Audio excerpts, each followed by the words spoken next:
Hello friends, welcome back to our YouTube channel.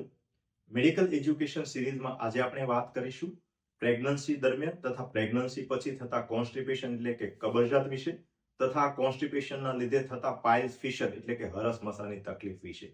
મિત્રો, pregnancy દરમિયાન અથવા તો ચાઇલ્ડ બર્થ પછી કોન્સ્ટિપેશન એટલે કે કબજિયાત થવાની શક્યતાઓ ખૂબ જ વધુ રહેતી હોય અને આ કબજિયાતના કારણે ટોયલેટની જગ્યાએ ચીરા પડી જવા, કાપા પડી જવા, જેને મેડિકલની ભાષામાં ફિશર એટલે કે હરસ કહેતા હોઈએ, તથા પાઇલ્સ એટલે કે મસા થવાની શક્યતાઓ ખૂબ જ વધુ રહેતી હોય. તો મિત્રો, આજે આપણે આ વિડીયોમાં પ્રેગ્નન્સી દરમિયાન કે પ્રેગ્નન્સી પછી થતા કોન્સ્ટિપેશન અને તેના લીધે થતા પાઇલ્સ તથા ફિશરના પ્રોબ્લેમ વિશે ચર્ચા કરીશું.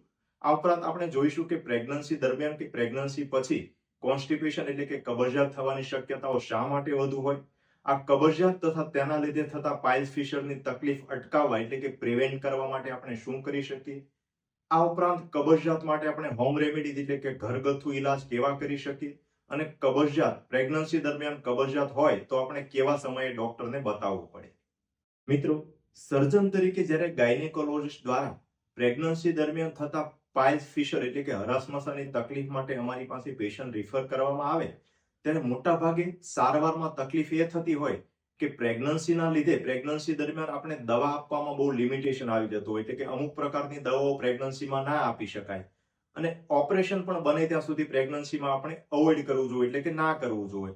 આ તકલીફના લીધે આ સમસ્યાના લીધે આપણે પ્રેગ્નન્સી દરમિયાન પાઇલ્સ ફિશરની સારવાર કરવી થોડી મુશ્કેલ બનતી હોય. તો મિત્રો, આપણે પહેલેથી જ એવું ધ્યાન રાખીએ કે આપણે પ્રેગ્નન્સી દરમિયાન કે પ્રેગ્નન્સી પછી કોન્સ્ટિપેશન એટલે કે કબજિયાત ના થાય અને તેના લીધે થતી પાઇલ્સ ફિશર એટલે કે હરસમસાની તકલીફ ના થાય તો આપણે આ સમસ્યામાંથી બચી શકીએ. મિત્રો, છેલ્લા 17 વર્ષથી હું એક સર્જન તરીકે પ્રેક્ટિસ કરું છું. એમાં મેં જોયું છે કે લેડીઝમાં જ્યારે હરસમસાના દર્દી અમે જોતા હોઈએ ત્યારે મોટા ભાગના કેસમાં આ પાઇલ્સ ફિશરની તકલીફની શરૂઆત પ્રેગ્નન્સી દરમિયાન એટલે કે પ્રેગ્નન્સીની આજુબાજુ થયેલી હોય છે અને એમાં મોટા ભાગના લોકોમાં જવાબદાર પ્રેગ્નન્સી દરમિયાન કે પ્રેગ્નન્સી પછી થયેલો કબજિયાત છે એના માટે જવાબદાર હોય છે. આ તકલીફ માટે જો આપણે પ્રેગ્નન્સી દરમિયાન કે પ્રેગ્નન્સી પછી કબજિયાત એટલે કે કોન્સ્ટિપેશન ના થવા દઈએ એટલે કે કોન્સ્ટિપેશનને આપણે અટકાવી શકીએ તો આપણે આ પ્રકારની પાઇલ્સ ફિશરની તકલીફમાંથી છુટકારો મેળવી શકતા હોઈએ એટલે કે આપણે અટકાવી શકતા હોઈએ. આ ઉપરાંત પણ જ્યારે પાઇલ્સ ફિશરની તકલીફ થઈ હોય અને શરૂઆતમાં જ આપણે ડોક્ટરને બતાડીએ, મોટા ભાગના લોકોમાં દવાથી કે અમુક પરેજી પાળવાથી ઓપરેશન વગર પ્રશ્નનું સોલ્યુશન આવી જતું હોય એટલે કે સારું થઈ જતું હોય. પરંતુ મોટા ભાગના લોકોમાં સ્ત્રીઓમાં સમયના અભાવે, સમજણના અભાવે કે ડોક્ટરને બતાવવામાં શરમના અભાવે શરૂઆતના ભાગમાં બતાવવા ના આવતા હોય અને તકલીફ વધી જતી હોય, પ્રોબ્લેમ ક્રોનિક થઈ જતો હોય અને એના લીધે ઓપરેશનની જરૂર પડતી હોય. તો મિત્રો, ચલો આપણે આ વિડીયોમાં ચર્ચા કરીએ કે પ્રેગ્નન્સી દરમિયાન કોન્સ્ટિપેશન એટલે કે કબજિયાત થવાની શક્યતાઓ શા માટે વધુ હોય. તો પ્રેગ્નન્સી દરમિયાન શરીરમાં અમુક હોર્મોનલ, ફિઝિયોલોજિકલ તથા લાઇફસ્ટાઇલ ચેન્જીસ એવા થતા હોય કે જેના લીધે કબજિયાત એટલે કે કોન્સ્ટિપેશન થવાની શક્યતાઓ વધુ હોય. એની અંદર જોઈએ તો સૌથી પહેલું છે હોર્મોનલ ચેન્જીસ. પ્રેગ્નન્સી દરમિયાન પ્રોજેસ્ટેરોન નામના હોર્મોનમાં ખૂબ જ વધારો થતો હોય. પ્રોજેસ્ટેરોન હોર્મોન નોર્મલી ગર્ભાશયમાં જ્યારે બાળકનો વિકાસ થતો હોય ત્યારે ગર્ભાશયની દિવાલના સ્નાયુઓ એટલે ગર્ભાશયની મસલને રિલેક્સ કરવા માટેનું કામ કરતો હોય. હવે જે રીતે પ્રોજેસ્ટેરોનના લીધે યુટ્રસ એટલે કે ગર્ભાશયના સ્નાયુઓ રિલેક્સ થતા હોય એ જ રીતે આંતરડાની અંદર આવેલા સ્મૂધ મસલ કે જે નોર્મલી કોન્ટ્રેક્શનના લીધે પેરિસ્ટાલ્સિસ દ્વારા મળ અથવા તો ખોરાક આગળ ધકેલવાની ક્રિયા કરતા હોય એ પણ પ્રોપરલી કોન્ટ્રેક્ટ ના થઈ શકે, એ પણ રિલેક્સ થતા હોય. એના લીધે આપણે જે બોવલ મૂવમેન્ટ છે એ ઓછી થતી હોય, એના લીધે કબજિયાત થવાની શક્યતાઓ વધુ રહેતી હોય. બીજું રીઝન જોઈએ તો પ્રેશર ફ્રોમ ગ્રેવિડ યુટ્રસ એટલે કે જેમ જેમ બાળક ગર્ભાશયમાં મોટું થતું જાય એમ ગર્ભાશયની સાઈઝમાં વધારો થતો હોય અને ગર્ભાશય છે એ મળાશયની એકદમ આગળના ભાગમાં આવેલું હોય એટલે મોટું થયેલું ગર્ભાશય છે એ મળાશય ઉપર પ્રેશર આપે જેના લીધે કબજિયાત થવાની શક્યતાઓ વધુ રહેતી હોય. આ ઉપરાંત મોટું થયેલું ગર્ભાશય છે એ આંતરડા ઉપર પણ પ્રેશર આપે જેના લીધે આંતરડાની મૂવમેન્ટ એટલે કે પેરિસ્ટાલ્સિસ છે એ સ્લો થતી હોય. એના લીધે આપણું સ્ટૂલ છે એ હાર્ડ થતું હોય અને એને પાસ કરવામાં ડિફિકલ્ટી થતી હોય એટલે કે કબજિયાતની સમસ્યા થતી હોય. પ્રેગ્નન્સી દરમિયાન કોન્સ્ટિપેશન થવા માટેનું ત્રીજું રીઝન છે આયરન સપ્લિમેન્ટ. મોટા ભાગના લેડીઝમાં પ્રેગ્નન્સી દરમિયાન એનિમિયા એટલે કે લોહીના ટકા ઓછા ના થાય એના માટે આપણે હિમોગ્લોબિન વધારવા માટે આયરન સપ્લિમેન્ટ લેતા હોઈએ. આયરન સપ્લિમેન્ટ જ્યારે લઈએ ત્યારે આયરનના લીધે આપણું ડાયજેશન સ્લો થતું હોય તથા બોવેલ મૂવમેન્ટ સ્લો થતી હોય જેના લીધે આપણું સ્ટૂલ હાર્ડ થાય અને કોન્સ્ટિપેશન થવાની શક્યતાઓ વધુ રહેતી હોય. પ્રેગ્નન્સી દરમિયાન કોન્સ્ટિપેશન રહેવા માટેનું ચોથું કારણ છે રિડ્યુસ ફિઝિકલ એક્ટિવિટી, એટલે કે આપણી શારીરિક કસરતો ઓછી થાય. પ્રેગ્નન્સી દરમિયાન ફટીગ એટલે કે વધારે પડતો થાક લાગવો, વીકનેસ, મોર્નિંગ સિકનેસ, ઉલટી, ઉબકાના લીધે, આ ઉપરાંત વજન વધવાના લીધે કે ઘણીવાર ડોક્ટરે સ્ટ્રિક્ટ બેડ રેસ્ટની સલાહ આપી હોય, આ બધા કારણોના લીધે ફિઝિકલ એક્ટિવિટી એટલે કે આપણી શારીરિક કસરતો ઓછી થતી હોય, જેના લીધે આપણે ઇન્ટેસ્ટાઇન એટલે કે આંતરડાની એક્ટિવિટી સ્લો થતી હોય, જેના લીધે કોન્સ્ટિપેશન એટલે કે કબજિયાત રહેવાની શક્યતાઓ વધુ રહેતી હોય. પ્રેગ્નન્સી દરમિયાન કોન્સ્ટિપેશન થવાનું પાંચમું કારણ છે ચેન્જ ઇન ડાયટ એટલે કે ખોરાકમાં ફેરફાર.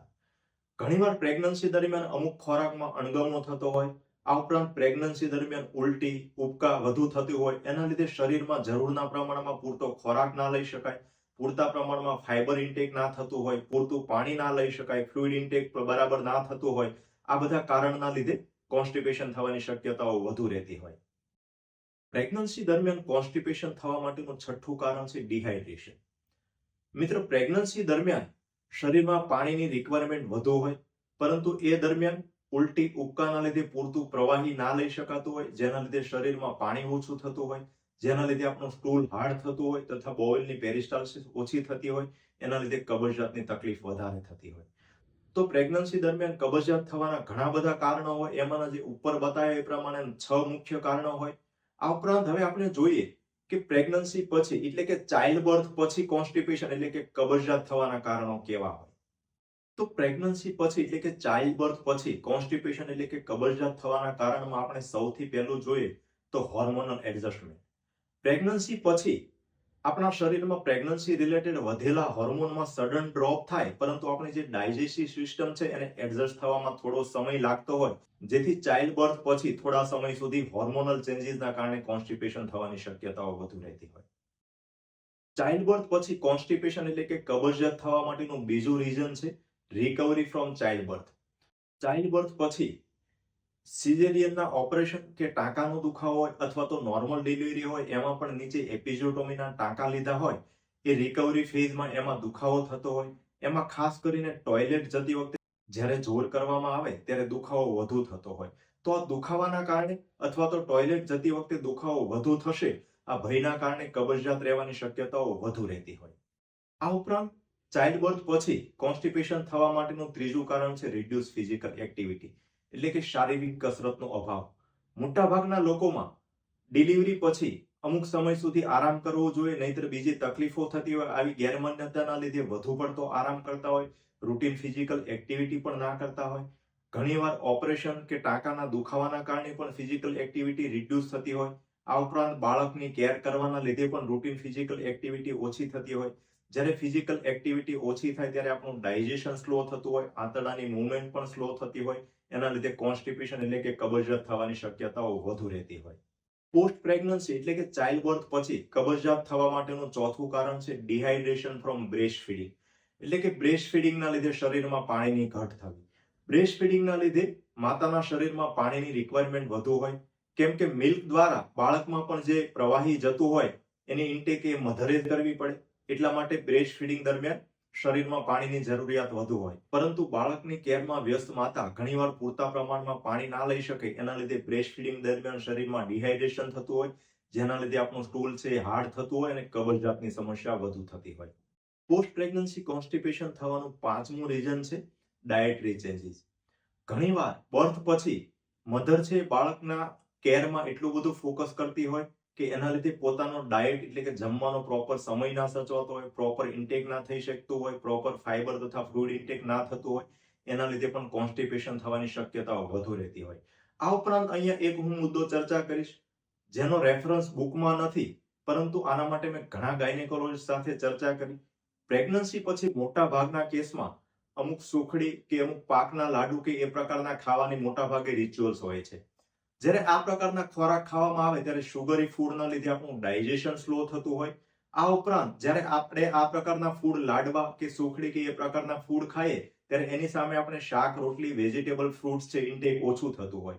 હવે આ પ્રકારના જે પોસ્ટ પ્રેગ્નન્સી રિચ્યુઅલ ફૂડ્સ છે, સુખડી, લાડવા, ગુંદર, આ ખાવું, એની અંદર મોટા ભાગે ફાઈબર છે મિનિમમ પ્રમાણમાં હોય. ફાઈબર ઓછા હોવાના કારણે પ્રમાણમાં કોન્સ્ટિપેશન થવાની શક્યતાઓ વધુ હોય છે. હવે આ પ્રકારના ફૂડ પ્રેગ્નન્સી પછી કેટલા મદદરૂપ છે, લેવા જોઈએ એ મુદ્દો કોન્ટ્રોવર્શિયલ છે, પરંતુ અહીંયા આપણે એટલું જોઈશું કે માત્ર આ પ્રકારના ફૂડ ન લેતા સાથે સાથે આપણે વેજીટેબલ્સ, ફ્રૂટ, શાકભાજી એ આપણે વધુ લેવા જોઈએ, જેથી આપણે પૂરતા પ્રમાણમાં ફાઈબર ઇન્ટેક છે જળવાઈ રહે. ચાઇલ્ડબર્થ પછી કોન્સ્ટિપેશન એટલે કે કબજિયાત થવા માટેનું છઠ્ઠું રીઝન છે use of pain killer, pain medicine. એટલે કે ઘણીવાર ઓપરેશન, સિઝેરિયનના ઓપરેશન કે એપિઝોટોમીના ટાંકાના દુખાવા માટે ઓપિયોઇડ કે ટ્રામાડોલ પ્રકારની જ્યારે મેડિસિન આપવામાં આવે ત્યારે આ પ્રકારની મેડિસિન છે એ પણ ઘણીવાર કબજિયાત માટે જવાબદાર હોય છે. અને પોસ્ટ પ્રેગ્નન્સી કોન્સ્ટિપેશન માટે જવાબદાર 7મું ફેક્ટર છે ઇનએડિક્વેટ સ્લીપ. એટલે કે બાળકની કેરમાં, બાળકની સાર સંભાળમાં માતાને પૂરતી ઊંઘ ના થતી હોય તો અપૂરતી ઊંઘ એ પણ કબજિયાત માટે એક જવાબદાર ફેક્ટર છે એવું કહી શકાય. તો મિત્રો આપણે આ પ્રકારના ફેક્ટર જોયા કે આવા કારણોના લીધે પોસ્ટ પ્રેગ્નન્સી તથા પ્રેગ્નન્સી દરમિયાન છે કબજિયાત વધુ રહેતો હોય. તો મિત્રો આ કબજિયાતના કારણે પ્રેગ્નન્સી દરમિયાન કે પ્રેગ્નન્સી પછી પાઇલ્સ અને ફિશર થવાની શક્યતાઓ વધુ હોય. પરંતુ આપણે જો અમુક એવા લાઇફસ્ટાઇલમાં ફેરફાર કરીએ, અમુક એવા ડાયટરી ચેન્જીસ કરીએ, કેર કરીએ તો આ પ્રકારનો કોન્સ્ટિપેશન છે આપણે પ્રિવેન્ટ કરી શકીએ, એટલે કે આપણે અટકાવી શકતા હોય, જેના લીધે આપણે પાઇલ્સ, ફિશર થવાની શક્યતાઓ છે ઘણી ઓછી થઈ જતી હોય. કોન્સ્ટિપેશન માટે આપણે શું ધ્યાન રાખવું, શું ડાયટરી ચેન્જીસ રાખવા, શું લાઇફસ્ટાઇલ ચેન્જીસ રાખવા, એના માટેનો ડિટેલ વિડીયો આપણે આ YouTube ચેનલ ઉપર અવેલેબલ છે. એની લિંક પણ નીચે ડિસ્ક્રિપ્શન બોક્સમાં મૂકેલી છે. પરંતુ અહીંયા આપણે ટૂંકમાં જોઈશું કે પ્રેગ્નન્સી દરમિયાન કે પ્રેગ્નન્સી પછી કોન્સ્ટિપેશન અટકાવવા માટે આપણે શું સ્પેસિફિક પગલાં લેવા જોઈએ, જેથી કરીને પ્રેગ્નન્સી દરમિયાન કે પ્રેગ્નન્સી પછી આપણે કબજિયાતને અટકાવી શકીએ, એટલે કે પ્રિવેન્ટ કરી શકીએ. તો એના માટે આપણે જોઈએ તો સૌથી પહેલું સ્ટે હાઇડ્રેટેડ, એટલે કે ટેક પ્લેન્ટી ઓફ લિક્વિડ, એટલે કે પ્રવાહી પુષ્કળ પ્રમાણમાં લેવું. પ્રેગ્નન્સી દરમિયાન કે પ્રેગ્નન્સી પછી મધરે ઓછામાં ઓછું 8 થી 10 ગ્લાસ, એટલે કે 1.5 થી 2 લીટર છે પ્રવાહી લેવું જોઈએ. વધારે પ્રવાહીમાં ખાસ કરીને આપણે વોર્મ વોટર, એટલે કે ગરમ પાણી, લીંબુ પાણી, ફ્રૂટ જ્યુસ, હર્બલ ટી, આ પ્રકારના પ્રવાહી છે આપણે વધુ લઈ શકાય. પ્રેગ્નન્સી દરમિયાન કે પોસ્ટ પ્રેગ્નન્સી કબજિયાત અટકાવવા માટે બીજું અને સૌથી અગત્યનું મેજર્સ છે take high fibre diet. Pregnancy દરમિયાન કે પ્રેગ્નન્સી પછી હાઈ ફાઈબર ડાયટ, એટલે કે રેસાયુક્ત ખોરાક વધુ લેવા માટે આપણે ખોરાકમાં શું ધ્યાન રાખવું, એની અંદર જોઈએ તો સૌથી પહેલી વસ્તુ ફ્રૂટ વધારે લેવા. ફ્રૂટની અંદર ફાઈબર તો પુષ્કળ પ્રમાણમાં હોય જ, આ ઉપરાંત ફ્રૂટની અંદર વોટર કન્ટેન્ટ વધુ હોય, જે આપણા શરીરમાં પાણીની ઘટ પૂરી કરવા માટે, એટલે કે આપણને હાઇડ્રેટ રાખવા માટે ખૂબ જ મદદરૂપ થતા હોય. આ ઉપરાંત ફ્રૂટ્સની અંદર વિટામિન્સ તથા એન્ટીઓક્સિડન્ટ પણ ખૂબ જ પુષ્કળ પ્રમાણમાં હોય છે, જે પ્રેગ્નન્સી દરમિયાન બાળકના ગ્રોથમાં તથા પ્રેગ્નન્સી પછી બાળકના પૂરતા ફીડિંગ આવે એના માટે ખૂબ જ મદદરૂપ થતા હોય છે. આ ઉપરાંત હાઈ ફાઈબર ડાયટ માટે બીજો ખ્યાલ રાખવાનો છે વેજીટેબલ્સ, એટલે કે શાકભાજી વધુ લેવા. શાકભાજીમાં મોટા ભાગના શાકભાજી છે એમાં ફાઈબર પુષ્કળ પ્રમાણમાં હોય છે, પરંતુ ખાસ કરીને ગ્રીન લીફી વેજીટેબલ્સ જેવા કે સ્પિનેચ, એટલે કે પાલકની ભાજી, તાંદળજાની ભાજી, મેથીની ભાજી, મૂળાની ભાજી, આ પ્રકારના ગ્રીન લીફી વેજીટેબલ્સ છે ફાઈબરનો ખૂબ જ સારા પ્રમાણમાં સોર્સ હોય છે. આ પ્રકારના શાકભાજીમાં ફાઈબર, એટલે કે રેસા તો પુષ્કળ પ્રમાણમાં હોય જ છે, પરંતુ આ ઉપરાંત આયરન તથા અન્ય મિનરલ્સ અને વિટામિન્સના પણ ખૂબ સારા એવા પ્રમાણમાં મળી રહેતો હોય છે. આ ઉપરાંત પ્રેગ્નન્સી દરમિયાન અને પ્રેગ્નન્સી પછી હાઈ ફાઈબરના સોર્સ તરીકે જોઈએ તો બધા જ પ્રકારના લેગ્યુમ્સ અને બીન્સ, એટલે કે દરેક પ્રકારની દાળ અને કઠોળ. દાળ અને કઠોળમાં ફાઈબર તો સારા પ્રમાણમાં હોય જ છે. આ ઉપરાંત વેજીટેરિયન પ્રોટીન માટેનો બેસ્ટ સોર્સ છે એ પણ કઠોળ અને દાળમાંથી આપણને મળી રહેતો હોય છે, જે પ્રેગ્નન્સી દરમિયાન પ્રોટીન સપ્લિમેન્ટ આપણને લેવા માટે મદદરૂપ થતો હોય. પ્રેગ્નન્સી દરમિયાન કે પ્રેગ્નન્સી પછી હાઈ ફાઈબર ઇન્ટેક માટે ચોથો ખ્યાલ રાખવાનો છે ટેક હોલ ગ્રેન્સ, એટલે કે આપણે બને ત્યાં સુધી રિફાઇન્ડ ફૂડ લેવાના બદલે આખા ધાન્ય, આખા અનાજ લેવાનો આગ્રહ રાખવો જોઈએ. એટલે કે મેંદાના બદલે આપણે ઘઉંનો ઉપયોગ કરવો જોઈએ. વ્હાઇટ રાઈસના બદલે આપણે બ્રાઉન રાઈસ છે એનો ઉપયોગ કરી શકીએ. આ ઉપરાંત ઓટ્સ છે એ પણ આપણે ખોરાકમાં વધુ ઉપયોગ કરી શકીએ, જેથી કરી આપણને પૂરતા પ્રમાણમાં ફાઈબર સપ્લિમેન્ટ મળતું રહે. હવે જ્યારે ખોરાકની જ વાત છે ત્યારે સાથે સાથે એ પણ અહીંયા જણાવી દઉં કે કોન્સ્ટિપેશન માટે, એટલે કે કબજિયાત માટે આપણે બને ત્યાં સુધી શુગરી ફૂડ, એટલે કે ગળપણવાળા ખોરાક ઓછા લેવા જોઈએ. આ ઉપરાંત refined food, process food, packed food, એટલે કે રેડીમેડ ખોરાક છે આપણે બને ત્યાં સુધી ઓછા લેવા જોઈએ. અને પ્રેગ્નન્સી દરમિયાન કે પ્રેગ્નન્સી પછી બને ત્યાં સુધી આપણે ફ્રેશલી પ્રિપેર્ડ ફૂડ, એટલે કે તાજા બનાવેલા ખોરાક લેવાનો આગ્રહ આપણે વધુ રાખવો જોઈએ. કોન્સ્ટિપેશન એટલે કે કબજિયાત પ્રિવેન્ટ કરવા માટે ત્રીજું ધ્યાન રાખવા માટે છે મેન્ટેન ફિઝિકલ એક્ટિવિટી. પ્રેગ્નન્સી દરમિયાન કે પ્રેગ્નન્સી પછી સામાન્ય વોકિંગ કે યોગા જેવી લાઇટ જેન્ટલ એક્સરસાઇઝ એ પણ આપણી ડાયજેસ્ટિવ સિસ્ટમને એક્ટિવ રાખવા માટે ખૂબ જ મદદરૂપ થતી હોય અને એના લીધે આપણે કોન્સ્ટિપેશન પ્રિવેન્ટ કરવામાં ખૂબ જ મદદરૂપ થતી હોય. તો જો પ્રેગ્નન્સી દરમિયાન તમને ડોક્ટરે સ્ટ્રિક્ટ બેડ રેસ્ટની એડવાઇસ ના આપી હોય તો બને ત્યાં સુધી આપણે વોકિંગ, સ્વિમિંગ, યોગા જેવી માઇલ્ડ પરંતુ રેગ્યુલર એક્સરસાઇઝ છે આપણે ફિઝિકલ એક્ટિવિટી કરતી રહેવી જોઈએ, જે આપણને કબજિયાત અટકાવવામાં ખૂબ જ મદદરૂપ થતી હોય. પ્રેગ્નન્સી દરમિયાન કોન્સ્ટિપેશન એટલે કે કબજિયાત અટકાવવા માટે ચોથું ફેક્ટર છે મોનિટર આયરન સપ્લિમેન્ટ. એટલે કે જો તમે પ્રેગ્નન્સી દરમિયાન આયરન સપ્લિમેન્ટ એટલે કે લોહી બનવા માટેની ગોળી લેતા હોય અને એના લીધે કોન્સ્ટિપેશન એટલે કે કબજિયાત થતું હોય તો તમે તમારા ગાયનેકોલોજિસ્ટ ડોક્ટરને મળી અને આયરન સપ્લિમેન્ટ જો પોસિબલ હોય તો આપણે ડોઝ ઓછો કરી શકીએ, બંધ કરી શકીએ કે ઘણીવાર ટેબ્લેટના બદલે આપણે ઇન્જેક્ટેબલ ફોર્મમાં આયરન સપ્લિમેન્ટ લઈએ જેથી કરીને કબજિયાત છે આપણે ઓછો કરી શકીએ. પરંતુ મિત્રો ધ્યાન રાખો, કોન્સ્ટિપેશન છે આયરન સપ્લિમેન્ટના લીધે થાય છે એવું જાતે ડિસાઇડ કરી અને ડોક્ટરની સલાહ વગર આયરન સપ્લિમેન્ટ બંધ ના કરવું જોઈએ. તમારા ગાયનેકોલોજિસ્ટની સલાહ લઈ અને એના મુજબ જ તે દવા બંધ કરવી કે ડોઝમાં ફેરફાર કરવો જોઈએ. પ્રેગ્નન્સી કે પોસ્ટ પ્રેગ્નન્સી કોન્સ્ટિપેશન અવોઇડ કરવા માટે પાંચમું કેર રાખવાનું છે establish a routine for bowel movement and meal. એટલે કે પ્રેગ્નન્સી દરમિયાન કે પ્રેગ્નન્સી પછી જમવાનું તથા બોવેલ મૂવમેન્ટ માટે ફિક્સ ટાઈમ સેટ કરવો જોઈએ.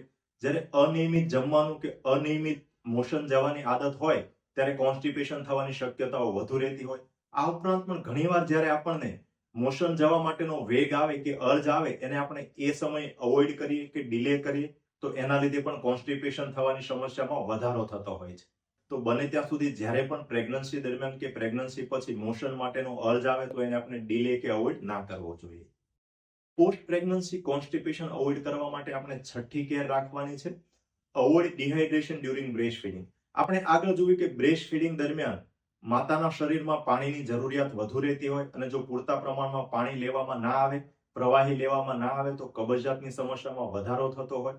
તો બ્રેસ્ટ ફીડિંગ દરમિયાન આપણે પુષ્કળ પ્રમાણમાં પ્રવાહી લઈએ, એમાં ખાસ કરીને ગરમ પાણી, ફ્રૂટ જ્યુસ, લેમન જ્યુસ આ પ્રકારના પ્રવાહી વધુ લઈએ જેથી કરીને આપણને ડિહાઇડ્રેશન ના થાય તો આપણે કોન્સ્ટિપેશન એટલે કે કબજિયાતની સમસ્યા અટકાવી શકતા હોઈએ. પ્રેગ્નન્સી કે પોસ્ટ પ્રેગ્નન્સી કોન્સ્ટિપેશન અવોઇડ કરવા માટે સાતમી કેર છે use proper posture in toilet. એટલે કે ટોયલેટ દરમિયાન પ્રોપર પોઝિશનનો ઉપયોગ કરવો. તો જે આપણે normally western toilet versus Indian toilet જોઈએ તો ઇન્ડિયન ટોયલેટની અંદર જે આપણા શરીરની પોઝિશન હોય એટલે કે આપણા થાઈ એટલે કે સાથળ છે પેટની નજીક હોય એટલે કે આપણા હિપ છે મેક્સિમમ ફ્લેક્સ હોય એ દરમિયાન આપણો પેલ્વિક ફ્લોર વધુ સારી રીતે રિલેક્સ થતો હોય.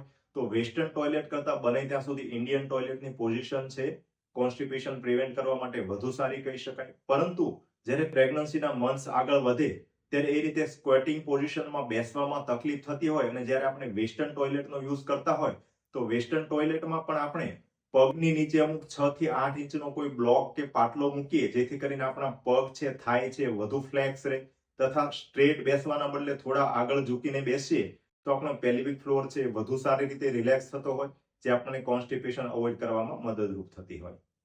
તો ફ્રેન્ડ્સ આપણે આ પ્રકારની 7 કેર જે બતાવી એ ધ્યાન રાખીએ તો મોટા ભાગે આપણે પ્રેગ્નન્સી દરમિયાન કે પ્રેગ્નન્સી પછી એટલે કે ચાઇલ્ડ બર્થ પછી કોન્સ્ટિપેશન અને તેના લીધે થતા પાઇલ્સ ફિશરની સમસ્યાને આપણે પ્રિવેન્ટ કરી શકતા હોઈએ છીએ. જો આ પ્રકારની કેર રાખવા છતાં પણ જો કોન્સ્ટિપેશન એટલે કે કબજિયાત થતો હોય તો આપણે શું કરવું એના માટે આપણે વિડીયોમાં આગળ ચર્ચા કરીશું. જો આ પ્રકારની કેર રાખ્યા પછી જો સામાન્ય એટલે કે માઇલ્ડ કોન્સ્ટિપેશન હોય તો અમુક આપણે ઘરગથ્થુ ઇલાજ એટલે કે હોમ રેમેડીઝ યુઝ કરી શકીએ અને જો વધુ તકલીફ હોય તો આપણે ડોક્ટરને બતાડી અને યોગ્ય સારવાર લેવી જોઈએ. હવે આની અંદર માઇલ્ડ કોન્સ્ટિપેશન રહેતો હોય તો એના માટે હોમ રેમેડીઝની અંદર જોઈએ તો સૌથી પહેલું છે એડ ફાઈબર સપ્લિમેન્ટ એટલે કે ટેક એક્સ્ટ્રા ફાઈબર સપ્લિમેન્ટ.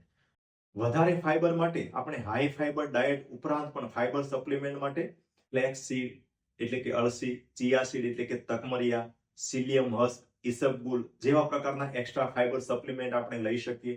આ ઉપરાંત ઘણીવાર કેસ્ટર ઓઇલ એટલે કે આપણે એરંડિયાનું તેલ છે એ પણ આપણે યુઝ કરી શકતા હોઈએ. મિત્રો આ પ્રકારના ફાઈબર સપ્લિમેન્ટ જાતે લેતા પહેલા પણ એકવાર તમારા ગાયનેકોલોજિસ્ટ ડોક્ટર સાથે વાત કરી ચર્ચા કરી અને પછી આપણે એક્સ્ટ્રા ફાઈબર સપ્લિમેન્ટ લેવા જોઈએ. આ ઉપરાંત હોમ રેમેડીમાં બીજું જોઈએ તો એક્સ્ટ્રા ફ્લુઇડ ઇન્ટેક એટલે કે અમુક પ્રકારના પ્રવાહી વધારે લેવા. એની અંદર ખાસ જોઈએ તો વોર્મ વોટર એટલે કે ગરમ પાણીમાં લીંબુ નીચોવીને પીવાથી કબજિયાતમાં ઘણો બધો ફાયદો થતો હોય. આ ઉપરાંત પ્રૂન જ્યુસ જે એક નેચરલ લેક્ઝેટિવ જેવી કેરેક્ટરિસ્ટિક એની અંદર હોય છે જેથી કરીને એક નેચરલ લેક્ઝેટિવ તરીકે કામ કરતું હોય તો આપણે પ્રૂન જ્યુસ છે એ પણ લઈ શકીએ. હોમ રેમેડીઝની અંદર ત્રીજું જોઈએ તો પ્રોબાયોટિક સપ્લિમેન્ટ. પ્રોબાયોટિકની અંદર યોગર્ટ તથા અન્ય પ્રોબાયોટિક છે એ પણ આપણા ડાયજેશન ઇમ્પ્રૂવ કરવામાં ખૂબ જ સારો રોલ ભજવતા હોય. તો આપણે યોગર્ટ જે એક પ્રકારનું દહીં આવતું હોય છે અથવા તો પ્રોબાયોટિક સપ્લિમેન્ટ લઈએ તો એના લીધે પણ આપણું ડાયજેશન ઇમ્પ્રૂવ થતું હોય, જે આપણે કબજિયાતની સમસ્યામાંથી છુટકારો મેળવવામાં મદદરૂપ થતું હોય છે. આ ઉપરાંત ચોથી કેર છે મેનેજ પેઇન એન્ડ એન્ઝાયટી. ઘણીવાર સિઝેરિયન ડિલિવરીના ટાંકા કે નોર્મલ ડિલિવરીના એપિઝિયોટોમીના ટાંકામાં દુખાવો થતો હોય અને એ દુખાવો કે દુખાવાના ભયના લીધે કબજિયાતની સમસ્યા વધુ હોય તો આપણે ડોક્ટરને બતાડી ગાયનેકોલોજિસ્ટને વાત કરી અને પેઇન માટેની જે કોન્સ્ટિપેશન ના કરે એટલે કે નોન ઓપિયોઇડ ગ્રુપની જે પેઇન કિલર હોય એ પ્રકારની પ્રોપર પેઇન માટે પેઇન કંટ્રોલ કરવા માટે મેડિસિન લઈએ તો એ પણ આપણને કબજિયાત ઓછો કરવામાં મદદરૂપ થતી હોય. મિત્રો, આ પ્રકારની હોમ રેમેડી એટલે કે ઘરગથ્થુ ઈલાજ કર્યા પછી પણ જો તમને કબજિયાત રહેતો હોય તો આપણે ડોક્ટરને બતાડી અને યોગ્ય લેક્ઝેટિવ એટલે કે કબજિયાત માટેની દવા લઈ શકીએ. પ્રેગ્નન્સી દરમિયાન દરેક પ્રકારના લેક્ઝેટિવ ના લઈ શકાય, પરંતુ પ્રેગ્નન્સી દરમિયાન સેફ એટલે કે સલામત કહી શકાય એવા ઘણા બધા પ્રકારની દવાઓ કોન્સ્ટિપેશન માટે અવેલેબલ હોય છે. તો આપણે ડોક્ટરને મળી ડોક્ટરની સલાહ મુજબ આપણે કોન્સ્ટિપેશનની દવા લઈએ તો આપણે કબજિયાતને કંટ્રોલ કરી શકીએ, જેથી કરીને આપણે પાઇલ્સ ફિશરના પ્રોબ્લેમ છે આપણે અવોઇડ કરી શકીએ. મિત્રો, આ ઉપરાંત પ્રેગ્નન્સી દરમિયાન કે પોસ્ટ પ્રેગ્નન્સી કોન્સ્ટિપેશનમાં કેવી તકલીફ હોય તો આપણે ડોક્ટરને બતાવવું જોઈએ. એની અંદર જોઈએ તો સૌથી પહેલું constipation lasting more than a week, એટલે કે જ્યારે કબજિયાત છે 1 વીક કરતા વધારે સમય સુધી રહે તો આપણે ડોક્ટરને બતાડી યોગ્ય દવા પ્રિસ્ક્રિપ્શન લખાવી અને દવા લેવી જોઈએ. કોન્સ્ટિપેશન માટે ડોક્ટરને બતાડવા માટેનું બીજું ઇન્ડિકેશન છે constipation with abdominal pain and vomiting, એટલે કે કબજિયાતની સાથે સાથે પેટમાં દુખાવો થતો હોય, વોમિટિંગ થતી હોય તો આપણે ડોક્ટરને બતાવવું જોઈએ. આ ઉપરાંત ડોક્ટરને બતાવવા માટેનું ત્રીજું ઇન્ડિકેશન છે constipation with painful defecation and bleeding PR, એટલે કે કબજિયાતની સાથે સાથે ઝાડામાં લોહી પડતું હોય એટલે કે મળમાં લોહી આવતું હોય. આ ઉપરાંત ઝાડા જતી વખતે ટોયલેટની જગ્યાએ દુખાવો થતો હોય તો આપણે ડોક્ટરને બતાડી શરૂઆતના ફેઝમાં તે યોગ્ય નિદાન કરી અને આપણે સારવાર કરીએ તો તકલીફને આગળ વધતી આપણે અટકાવી શકીએ. આ ઉપરાંત જ્યારે ચાઇલ્ડ બર્થ પછી એટલે કે પોસ્ટ પ્રેગ્નન્સી કબજિયાતની સાથે તાવ આવતો હોય, ટાંકાના ભાગમાં વધુ દુખાવો થતો હોય, ટાંકાના ભાગમાં રેડનેસ એટલે કે લાલ થયું હોય, પાક થયો હોય એવું લાગતું હોય તો એ દરમિયાન આપણે ડોક્ટરને બતાડી અને યોગ્ય સારવાર કરાવવી જોઈએ. તો ફ્રેન્ડ્સ, આપણે આ વિડીયોમાં ચર્ચા કરી કે પ્રેગ્નન્સી દરમિયાન કે પોસ્ટ પ્રેગ્નન્સી કબજિયાત એટલે કે કોન્સ્ટિપેશન શું કામ થતો હોય, એ કોન્સ્ટિપેશનને પ્રિવેન્ટ કરવા એટલે કે અટકાવવા માટે આપણે શું કેર કરી શકીએ. આ ઉપરાંત માઇલ્ડ કોન્સ્ટિપેશન હોય તો કયા પ્રકારના ઘરગથ્થુ ઈલાજ એટલે કે હોમ રેમેડીઝ આપણે કરી શકીએ અને ક્યારે કોન્સ્ટિપેશન માટે ડોક્ટરને બતાવવું જોઈએ, આ બધી ચર્ચા કરી. જો મિત્રો આ વિડીયો તમને પસંદ આવ્યો હોય તો વિડીયોને લાઈક કરો, બીજા ગ્રુપમાં શેર કરો. તમારો કોઈ પ્રશ્ન હોય તો કોમેન્ટ બોક્સમાં તમે તમારો ક્વેશ્ચન લખી શકો. બને ત્યાં સુધી અમે આન્સર આપવાનો ચોક્કસ પ્રયત્ન કરીશું. Thank you.